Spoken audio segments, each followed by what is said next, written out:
Top quality और consistent performance के लिए सिर्फ सिल्वर पंप्स। टॉप क्वालिटी और कंसिस्टेंट परफॉर्मेंस के लिए सिर्फ सिल्वर पंप्स, नाम याद रखना। धुळे जिल्ह्यामध्ये 15 मे नंतर अनेक बागायतदार शेतकरी हे कपाशीची लागवड करीत असतात आणि आपण जर बघितलं तर अनेक बागायतदार शेतकऱ्यांकडे ज्याकडे पाणी उपलब्ध आहे अशांनी कपाशीची लागवड केली होती आणि या कपाशीच्या लागवड केल्यानंतर जो मध्यंतरी पाऊस झाला, अवकाळी पाऊस झाला, त्यामुळे या कपाशीच्या मध्ये आता मोठ्या प्रमाणात तण वाढलेला आहे आणि शेतकऱ्याकडून आता या ठिकाणी कोळपणी सुरू करण्यात आलेली आहे। कोळपणीच्या माध्यमातून वाढलेलं तण हे काढले जात आहे, कारण बऱ्याच प्रमाणात जर तण वाढलं तर कपाशी ही पोसले जात नाही, तिला जे काही महत्त्वाचे घटक असतात हे घटक भेटत नसल्याने तिची वाढ खुंटत असते। त्यामुळे वाढलेलं तण काढण्यासाठी अशा पद्धतीने शेतकरी पारंपरिक पद्धतीने आता कोळपणी करू लागला आहे। गेल्या काही दिवसांपासून या धुळे जिल्ह्यामध्ये मोठ्या प्रमाणात काही शेतकऱ्यांनी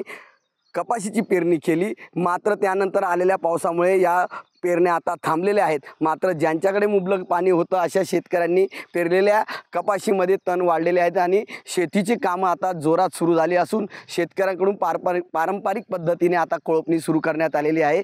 सध्या तरी पावसाने या ठिकाणी विसावा घेतला असला तरी अजूनही मोठ्या पावसाची प्रतीक्षा शेतकऱ्यांना आहे, कारण अद्यापही बऱ्याचशा पेरण्या ह्या रखडल्या आहेत। जिल्ह्याचा जर विचार केला तर जवळपास 3.5 लाख हेक्टरवर जिल्ह्यामध्ये या ठिकाणी खरीप हंगामाची पेरणी होणार आहे। त्यात सर्वाधिक पेरणी ही सुमारे 2 लाख हेक्टरवर कपाशीची होणार आहे आणि त्या पद्धतीचं नियोजन शेतकऱ्यांनी केलं असून आता वाढलेलं तण काढण्याची जबाबदारी आता शेतकरी या ठिकाणी पार पडताना दिसत आहे। मनीष मासोळे, TV9 मराठी, धुळे।